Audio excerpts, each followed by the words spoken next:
नमस्कार, स्वागत है आप सभी का एमसी विद सुनील में। आई होप आप सभी अच्छे होंगे। तो चलिए शुरू करते हैं दोस्तों हमारी आज की क्लास। आज मैं आप लोग को सिखाऊंगा कि क्षेत्रफल और आयतन के फार्मूलाज को हम इजी वे में कैसे निकालते हैं। मैं आपको ऐसे कॉन्सेप्ट बताऊंगा जिससे आप न केवल फार्मूलाज को समझेंगे कि कैसे इनको निकाला जाता है, साथ ही साथ आपको इनको रटने की ज़रूरत भी नहीं पड़ेगी। आप कॉन्सेप्ट वाइज को सीखेंगे जिससे आपका माइंड एकदम क्लियर हो जाएगा इन फार्मूलाज को लेकर दोस्तों। तो चलिए शुरू करते हैं फिर हमारी क्लास। तो शुरुआत करते हैं हम आयत से दोस्तों, ठीक है। हम शुरुआत करते हैं आयत से। तो आयत कुछ इस तरीके से होता है दोस्तों, ठीक है। आयत कुछ इस तरीके से होता है। इसमें दो डायमेंशन है। क्या आयत जो है 2 डायमेंशनल है। मैंने आपको पिछली क्लास में बताया था कि 2 डायमेंशनल क्या होता है और 3 डायमेंशनल क्या होता है, और हम लोग क्षेत्रफल किसका निकालते हैं और आयतन किसका निकालते हैं, मैंने आप लोग को पिछली क्लास में बताया था दोस्तों। अगर आपने पिछली क्लास नहीं देखी है तो एक बार जाकर आप देख सकते हैं उसको, ठीक है। तो देखिए आयत जो है वो है 2 डायमेंशनल अर्थात इसमें केवल एक लंबाई होता है और दूसरा चौड़ाई होता है दोस्तों। एक लेंथ होता है, दूसरा ब्रेड्थ होता है, ठीक है। तो इसमें लेंथ कौन सा है? लेंथ ये है दोस्तों, ठीक है। लंबाई ये है और चौड़ाई ये है, ठीक है। अब जो लंबाई के सामने वाली ये भुजा है वो भी लंबाई ही है, ठीक है। और ये चौड़ाई के सामने वाला भी जो भुजा है वो भी चौड़ाई है दोस्तों, ठीक है। तो लंबाई आमने सामने की भुजा लंबाई है और साइड की जो भुजाएं हैं वो है चौड़ाई, ठीक है। तो अब हमको निकालना है आयत का क्षेत्रफल। आयत का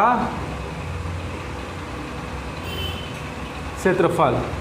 तो दोस्तों मैंने आपको बताया था पिछली क्लास में कि क्षेत्रफल कैसे निकालने हैं। हमने जाना था कि अगर हम जो डायमेंशन होते हैं उनका मल्टीप्लिकेशन कर दें तो हमारा क्षेत्रफल निकल जाता है दोस्तों। तो डायमेंशन कौन कौन से हैं देखिए, एक L है, दूसरा B है, अर्थात एक तो लंबाई है, दूसरा है चौड़ाई। अगर हम लंबाई और चौड़ाई का गुणनफल कर दें, उनका मल्टीप्लिकेशन कर दें तो हमारा क्षेत्रफल निकल आएगा। तो चलिए करते हैं। L इंटू B, आयत का क्षेत्रफल हो गया L इंटू B। यही है दोस्तों आयत के क्षेत्रफल का फार्मूला, आयत का क्षेत्रफल का फार्मूला, ठीक है। लंबाई गुणा चौड़ाई, जो इनके डायमेंशन है, 2 डायमेंशन है दोस्तों, एक तो लंबाई है दूसरा चौड़ाई है, दोनों का गुणा कर दीजिए, आयत का क्षेत्रफल निकल आएगा दोस्तों, ठीक है। अब देखते हैं आयत का परिमाप। आयत का परिमाप। तो दोस्तों आपको ज़्यादा कुछ नहीं करना है। परिमाप निकालने के लिए आपको बस क्या करना है कि जो भुजाएं दी हैं उन सभी को जोड़ दीजिए। आयत की जितनी भी भुजाएं हैं उनको सबको जोड़ दीजिए। तो देखिए भुजाएं कौन कौन सी है। ये भुजा है एक L, उसके बाद ये भुजा है एक B, फिर ये भुजा हो गई, ये भी L है, फिर ये भुजा हो गई, ये भी B है दोस्तों, ठीक है। इनको जोड़ दीजिए। देखिए एक L यहाँ, एक L यहाँ, कितने हो गए? 2 L हो गए। 2 L लिख दीजिए, प्लस एक B यहाँ, 2 B, दूसरा B यहाँ, कितने हो गए? 2 B। अब दोनों में कॉमन है दोस्तों, 2 को हम कॉमन है तो उसको बाहर निकाल लेते हैं। 2 को बाहर निकाले तो बचा क्या? L plus B। तो जो निकला है दोस्तों 2L प्लस B, यही है आयत के परिमाप का फॉर्मूला। हम इसको यहाँ लिख लेते हैं,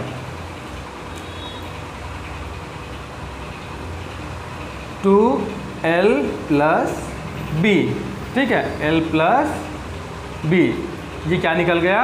आयत के परिमाप का फार्मूला। ये दोस्तों, तो जब भी आपको क्षेत्रफल निकालना रहे तो आप क्या करेंगे? क्षेत्रफल भी निकालना रहे या फिर आयतन भी निकालना रहे तो आप क्या करेंगे कि जो डायमेंशंस दिए हैं उनका मल्टीप्लिकेशन कर दीजिए, ठीक है। और अगर आपको परिमाप या परिधि निकालना है तो जो भुजा हैं उन सभी भुजाओं को, अगर कोई डायग्राम दिया है या कोई फिगर दिया है तो उसमें जितने भी भुजाएं हैं उन सबको आप ऐड कर दीजिए, उनका योग कर दीजिए। तो योग करने से उसका परिमाप निकल आ जाएगा। एग्जाम्पल के लिए जैसे मान लीजिए एक त्रिभुज है, ठीक है।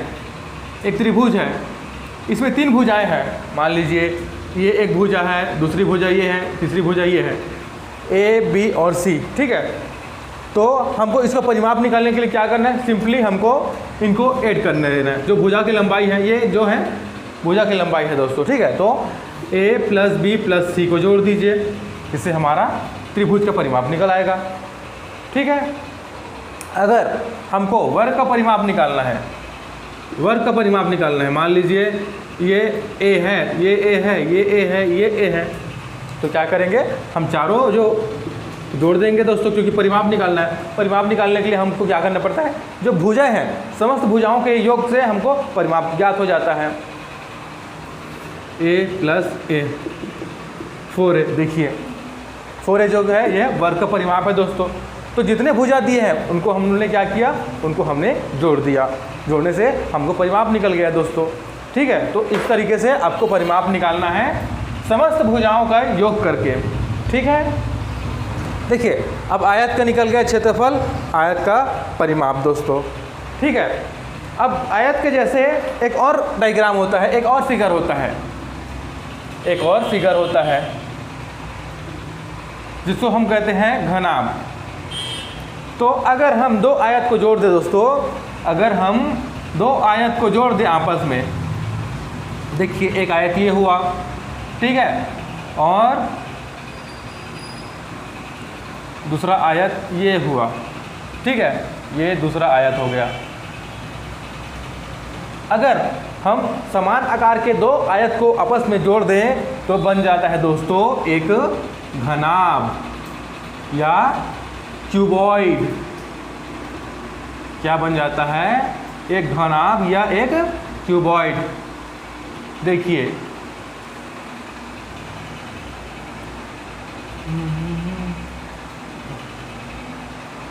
अगर हम इसको फिर से डायग्राम इसका ड्रॉ कर देता हूँ, थोड़ा सा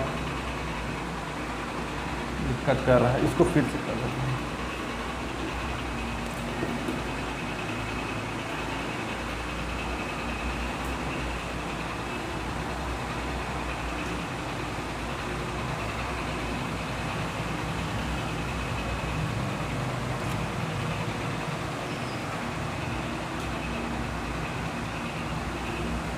देखिए दोस्तों, अगर समान आकार के दो आयत को हमने आपस में जोड़ दिया तो बन जाता है एक घनाभ अर्थात क्यूबॉइड, ठीक है।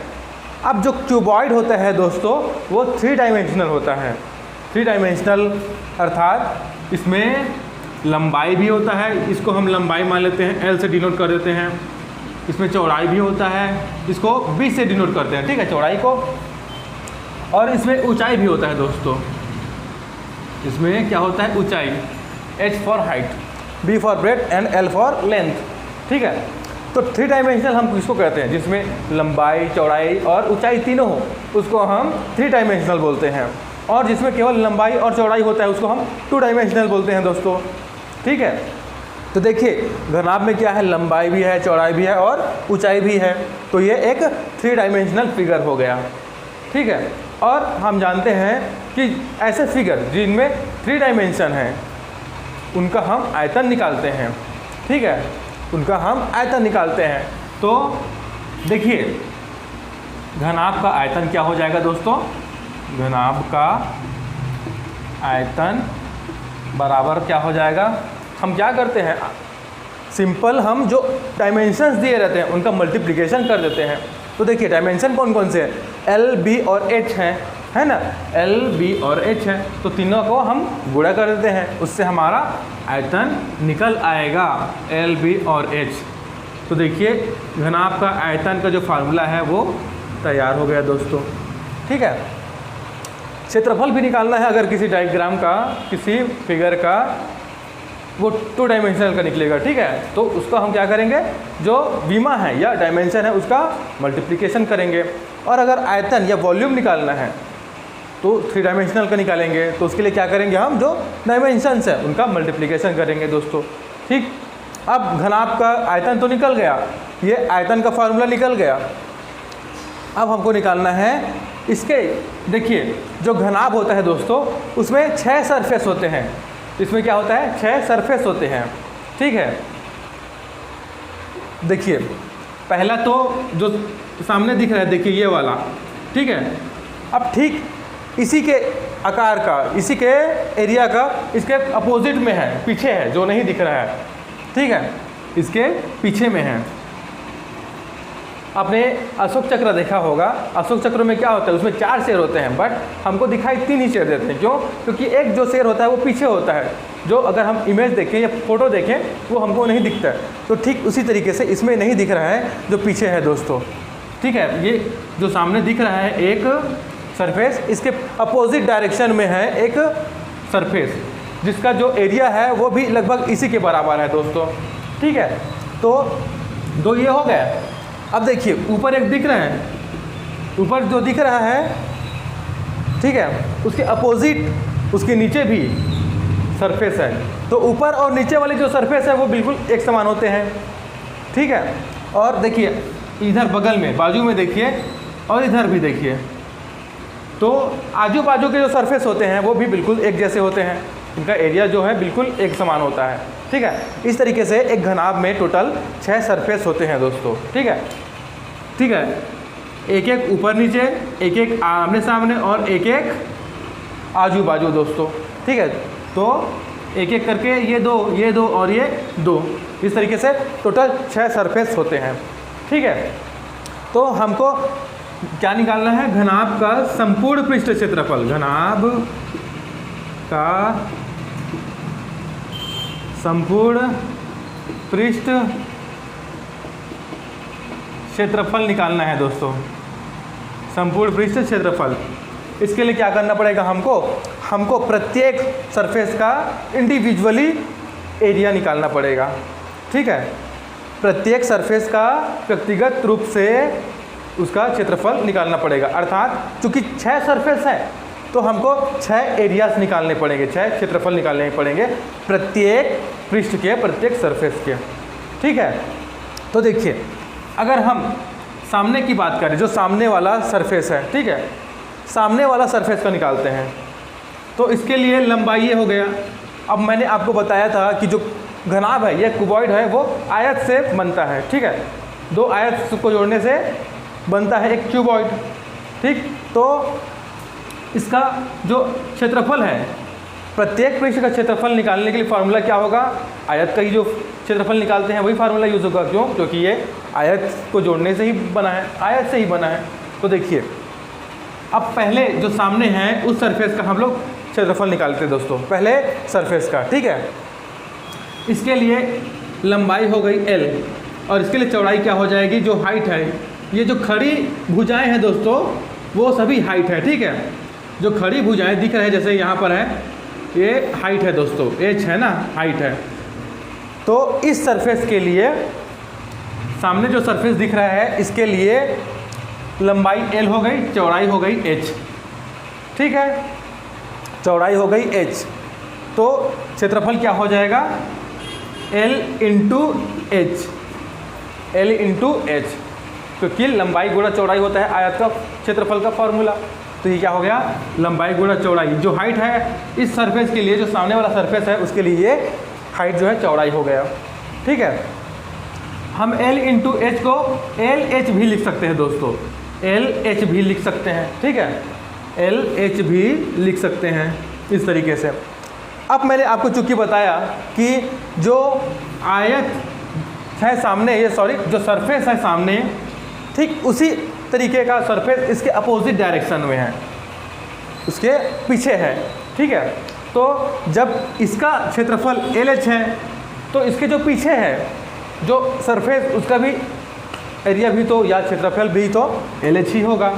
तो पीछे वाले का LH हो गया, पीछे वाले का जो सरफेस है उसका भी। तो अगर हम दोनों को जोड़ दें, सामने वाले और पीछे वाले को, तो कितने हो रहे हैं दोनों का क्षेत्रफल? 2LH हो रहा है दोस्तों, है ना। तो हम यहाँ पर दोनों को जोड़ दें तो क्या हो जाएगा? यहाँ पर 2LH, ठीक है। 2 सरफेस का एरिया निकल गया, देखिए 2LH, ठीक है। यहाँ पर प्लस कर दीजिए क्योंकि हमको जोड़ना है सबको, ठीक है। अब देखिए, अब देखते हैं आजू बाजू का, ठीक है। पहले 2 का निकल गया हमारा एरिया। अब देखते हैं जो आजू बाजू है। तो देखिए इस साइड वाले के सरफेस उसको देखते हैं। तो इसके लिए देखिए ये हो गया इसका दोस्तों लंबाई, बी जो हो गया लंबाई हो गया, एच जो हो गया चौड़ाई हो गया। तो क्षेत्रफल क्या हो गया, बी एच। ठीक है, इस साइड का। अब मैंने आपको बताया जो साइड का जो सरफेस है उसी के बराबर इसके अपोजिट जो सरफेस है इस तरफ बाजू वाला, उसका भी एरिया उसी के बराबर आएगा। तो ये भी क्या हो जाएगा 2BH, क्योंकि इधर का BH और उधर का BH मिलकर क्या हो गया 2BH। ठीक है, तो अब प्लस कर दीजिए। अब देखिए आमने सामने के हो गए, अगल बगल के हो गए। अब ऊपर नीचे का देखते हैं दोस्तों। ठीक है, ऊपर नीचे का देखते हैं। तो देखिए ये हो गया L, ठीक है, और ये क्या हो गया B, ये हो गया B। तो एरिया क्या हो जाएगा, लंबाई हो गई L, चौड़ाई हो गई B, तो एरिया क्या हो जाएगा LB, लंबाई गुणा चौड़ाई। ठीक है, L इंटू B, LB। अब चूंकि देखिए ऊपर में जो सरफेस का एरिया है उसी के बराबर जो नीचे है सरफेस उसका भी एरिया हो जाएगा, अर्थात LB ऊपर का है तो नीचे भी LB हो जाएगा। तो LB और LB कितने हो गए 2LB, 2LB हो गए। तो देखिए दो ये निकल गए, दो सरफेस के ये, और तीसरे बचा जो दो सरफेस उसका ये निकल गया दोस्तों। तो तीनों सरफेस का एरिया निकल गया। ठीक है, अब देखिए इनमें से कुछ कॉमन निकलता है क्या, तो देखिए सब में 2 कॉमन है दोस्तों, 2 कॉमन निकाल लीजिए। बचेगा क्या, देखिए LH plus BH plus LB। ठीक है, LH plus BH plus LB दोस्तों। ठीक है, इसको हम इस तरीके से भी लिख सकते हैं LB plus BH plus LH। ठीक है, इस तरीके से भी हम इसको लिख सकते हैं। तो देखिए घनाभ के जो संपूर्ण क्षेत्रफल, संपूर्ण पृष्ठ का क्षेत्रफल कितना आ गया दोस्तों, 2 ब्रैकेट में LB plus BH plus LH है। ठीक है, इसको हम यहाँ पर लिख देते हैं दोस्तों, यहाँ पर। ठीक है, क्या निकल गया, 2 ब्रैकेट में LB plus BH plus LH। तो ये हो गया घनाभ के संपूर्ण पृष्ठ का क्षेत्रफल दोस्तों।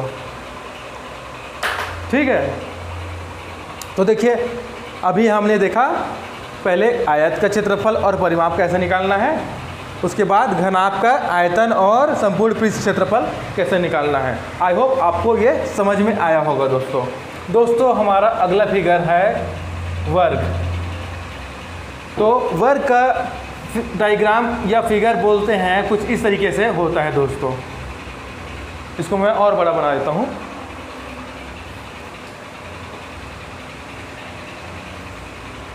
कुछ इस तरीके से होता है।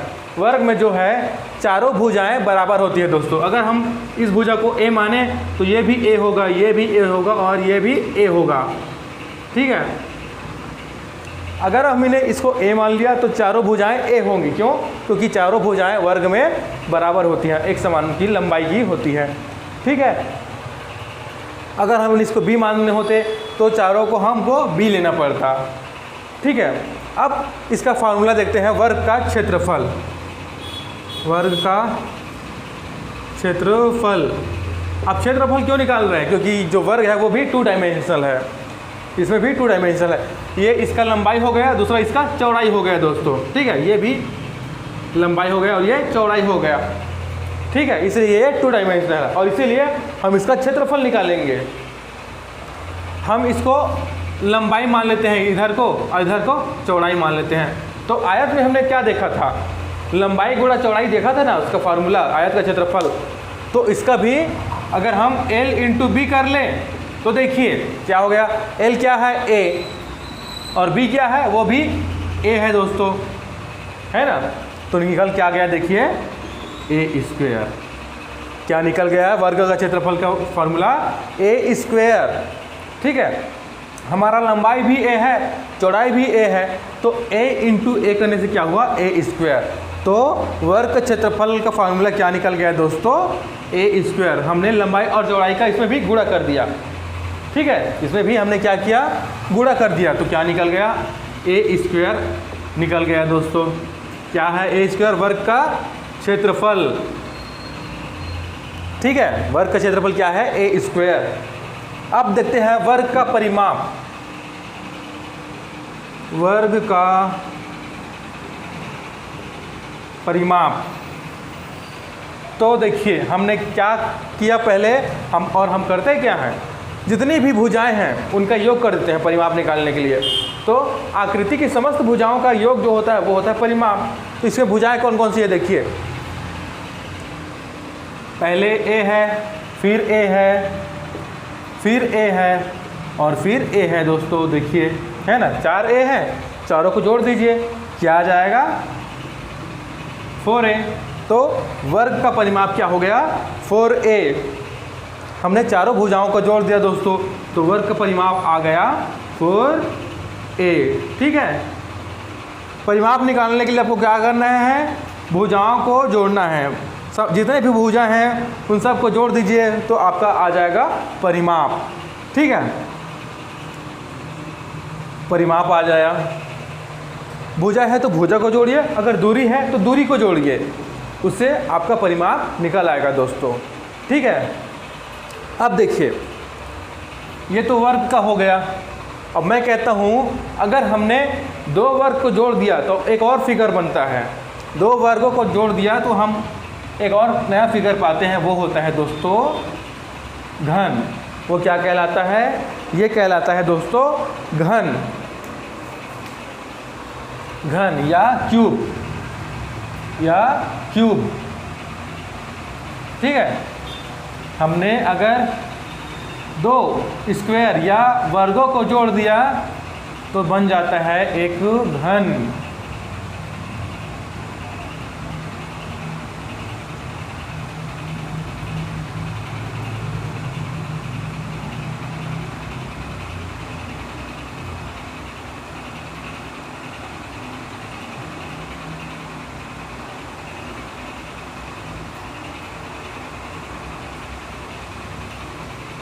देखिए हमने 2 वर्गों अर्थात 2 स्क्वायर्स को जोड़ दिए। वर्ग को इंग्लिश में कहते हैं दोस्तों स्क्वायर। ठीक है, तो 2 वर्ग को जोड़ दिए तो बन गया एक घन। ठीक है, घन में भी दोस्तों 6 सरफेस होते हैं। ठीक है, घर में भी क्या होते हैं, 6 सरफेस होते हैं। ठीक है, तो एक तो L हो गया ये वाला, ठीक है, ये वाला हो गया B, और ये क्या हो गया H, ये हाइट हो गया दोस्तों। तो ये भी क्या है, ये भी 3 डायमेंशनल है, ये भी क्या है 3 डायमेंशनल है दोस्तों। ठीक है,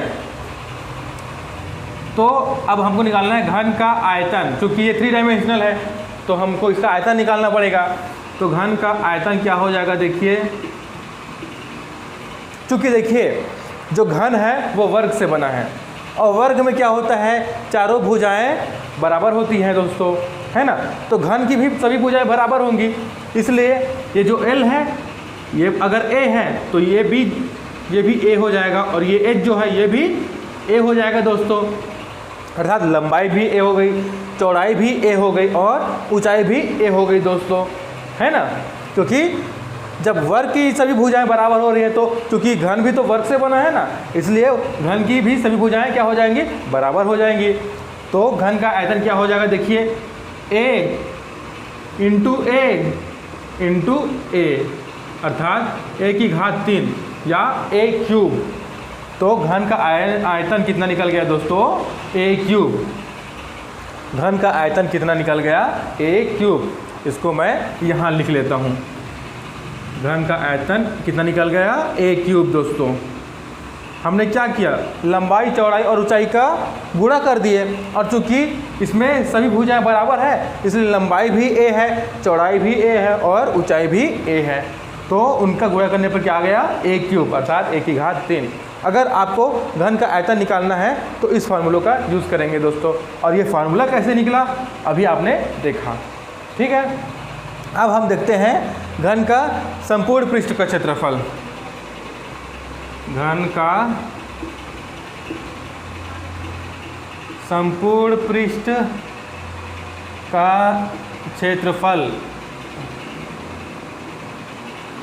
घन का संपूर्ण पृष्ठ का क्षेत्रफल। अब देखिए हमको संपूर्ण पृष्ठ क्षेत्रफल निकालने के लिए इसके प्रत्येक पृष्ठ का क्षेत्रफल निकालना पड़ेगा, प्रत्येक सरफेस का क्षेत्रफल निकालना पड़ेगा दोस्तों, ठीक है। और आप जानते हैं कि घन में भी क्या होते हैं, 6 सरफेस होते हैं, ठीक है, 6 सरफेस होते हैं। इसमें भी क्या होते हैं, 6 सरफेस होते हैं, ठीक है। और प्रत्येक सरफेस जो होता है वो दोस्तों एक वर्ग होता है, प्रत्येक सरफेस जो होता है वो एक वर्ग होता है। क्यों? क्योंकि घन जो है एक वर्ग से मिलके बना है ना। तो मान लीजिए एक सरफेस एक वर्ग है, ठीक है, ये इस तरीके से है। तो इसकी चारों भुजाएं भी क्या होंगी, अगर ए है तो सभी भुजाएं ए होंगी, है ना। और वर्ग का क्षेत्रफल का फार्मूला क्या है, ए स्क्वायर है। तो इसका एक सरफेस का क्षेत्रफल क्या हो जाएगा, ए स्क्वायर, ठीक है। प्रत्येक सरफेस इसमें भी एक वर्ग होता है, ठीक है, प्रत्येक सरफेस जो होता है वो एक वर्ग होता है दोस्तों, ठीक है।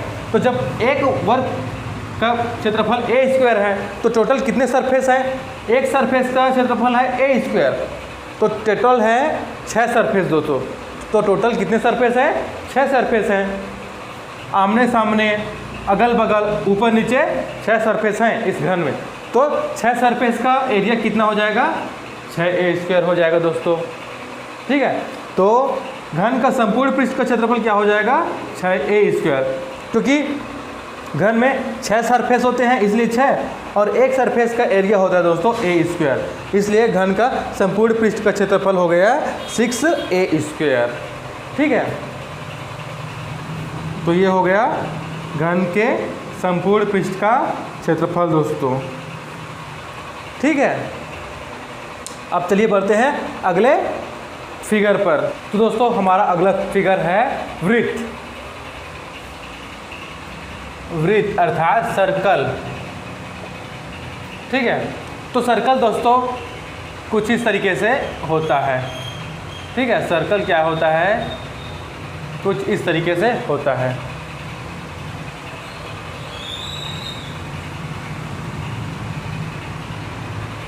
ये है सर्कल दोस्तों, ठीक है।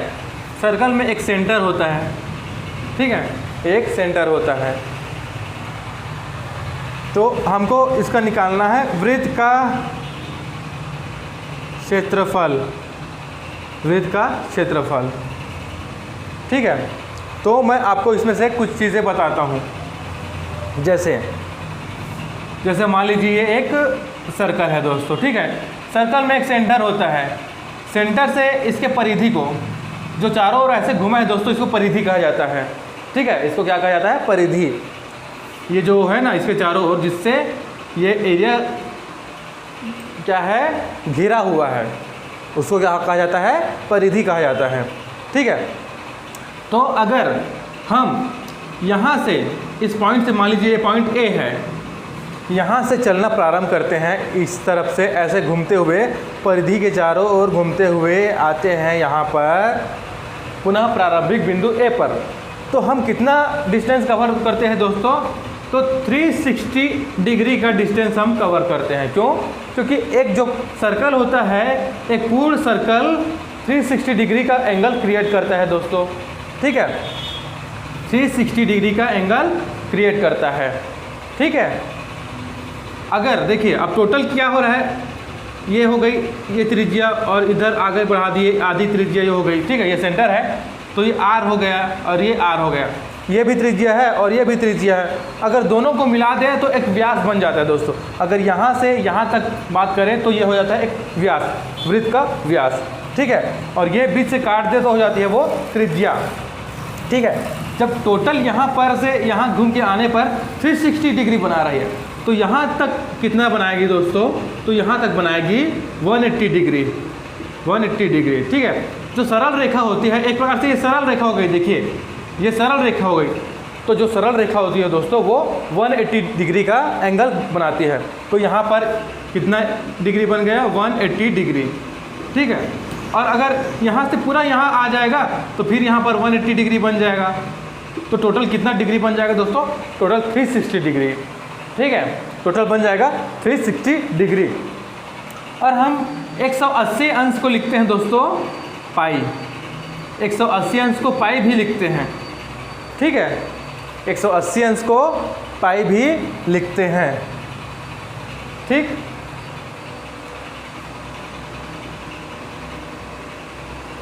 अब देखिए अब इसमें क्या क्या हमको टर्म्स मिल रहे हैं।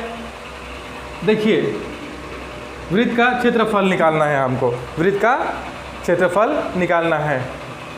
तो देखिए एक तो यहाँ से यहाँ आया तो कितना डिस्टेंस कवर किया, 180 डिग्री का डिस्टेंस कवर किया दोस्तों। ठीक है, तो 180 को हम लिखते हैं पाई। ठीक है, तो ये एक टर्म हमको मिल गया पाई। ठीक है, ये एक टर्म मिल गया। ठीक, और कोई भी जो सर्कल होता है उसमें एक सेंटर होता है, और सेंटर से इसके परिधि को मिलाने वाली जो भुजा या रेखा होती है वो कहलाती है त्रिज्या। ठीक है, वो कहलाती है त्रिज्या। तो देखिए ये यहाँ से यहाँ की लंबाई क्या हो गई, r। ठीक है, तो एक त्रिज्या हमको यहाँ मिल गई। अब यहाँ से देखिए इधर ये भी तो एक त्रिज्या मिल गई है ना, तो हमको दूसरी त्रिज्या मिल गई दोस्तों। तो इस सर्कल में हमको क्या मिल रहे हैं, तीन चीज़ें प्राप्त हो रही है। एक तो पाई अर्थात 180 डिग्री। ठीक है, यहाँ से यहाँ तक आएगा तो 180 डिग्री। ठीक है, और यहाँ से यहाँ जाएगा तो फिर वहाँ पर एक 180 डिग्री दोस्तों। ठीक है, तो देखिए ये आधी त्रिज्या इधर, आधी त्रिज्या इधर, तो क्या हो गया, एक तो पाई और r, ये दो त्रिज्याएँ हो गई। तो मैंने आपको क्या बताया है, क्षेत्रफल निकालने के लिए हमको क्या करना पड़ता है, जो डायमेंशंस दिए रहते हैं, जो टर्म्स दिए रहते हैं, उनका हमको गुणनफल करना रहता है। तो देखिए क्या क्या की चीज़ें हमको मिल गई, एक तो पाई मिल गया, फिर r मिल गया, फिर r मिल गया दोस्तों। तो हम इनका गुणनफल कर देते हैं, पाई इंटू r। ठीक है, तो क्या हो जाएगा, देखिए पाई r स्क्वेयर, r 2 है तो r का स्क्वेयर। ठीक है, एक पाई है, 180 अंश को हम लिखते हैं पाई दोस्तों। ठीक है, तो वृत्त का क्षेत्रफल क्या हो गया, वृत्त का क्षेत्रफल हो गया दोस्तों पाई r स्क्वेयर। क्या हो गया, पाई r स्क्वेयर, वृत्त का क्षेत्रफल। ठीक, अब हम देखते हैं वृत्त की परिधि।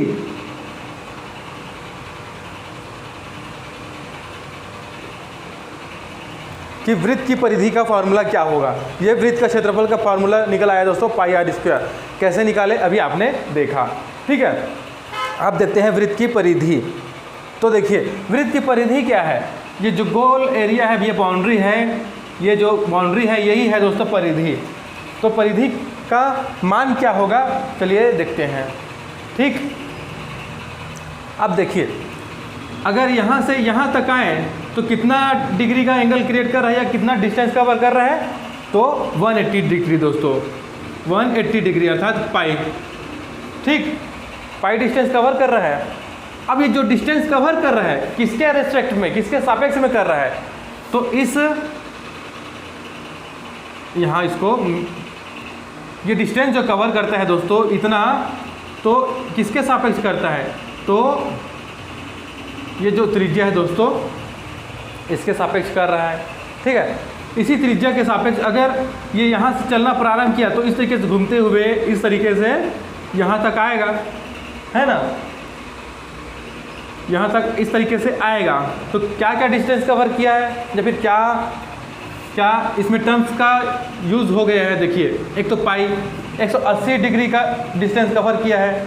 ठीक है, तो पाई हो गया, किसके सापेक्ष किया है, तो इस त्रिज्या के सापेक्ष किया है दोस्तों। किसके सापेक्ष, ये जो r त्रिज्या है उसके सापेक्ष किया है। तो कितना डिस्टेंस कवर कर लिया, पाई r। ठीक है, कितना डिस्टेंस कवर कर लिया इसने, पाई r। ठीक है, तो इस त्रिज्या के सापेक्ष कर रहा है ना, इस त्रिज्या के सापेक्ष ऐसे करके यहाँ तक आ रहा है। तो 180 और r दो डिस्टेंस कवर कर रहे हैं, तो कितना डिस्टेंस कवर कर रहा है, पाई r दोस्तों। ठीक है, अब जब यहाँ पहुँच जाएगा तो यहाँ से भी यहाँ आएगा तो कितना करेगा, यहाँ भी तो पाई r करेगा, क्योंकि यहाँ से देखिए यहाँ पर जब यहाँ 180 का कर रहा है तो यहाँ पर भी तो 180 का कर रहा है ना, और किसके सापेक्ष कर रहा है, उसी त्रिज्या r अर्थात रेडियस r के सापेक्ष कर रहा है डिस्टेंस कवर। तो देखिए ये पाई r हो गया, ये पाई r हो गया। ठीक है, ये आधा दोनों को जोड़ दीजिए, पाई आर और पाई आर बराबर क्या हो जाएगा, एक पाई आर है दूसरा पाई आर है, कितना हो गया 2 पाई आर। तो दोस्तों वृत्त की परिधि कितनी निकल गई, 2 पाई आर। वृत्त की परिधि का फॉर्मूला क्या हो गया दोस्तों, तो ये हो गया 2 पाई आर। ठीक है, क्या हो गया 2 पाई आर। तो आपने देखा कि वृत्त का क्षेत्रफल कैसे निकाले फॉर्मूला, और वृत्त की परिधि का फॉर्मूला हमने कैसे निकाला।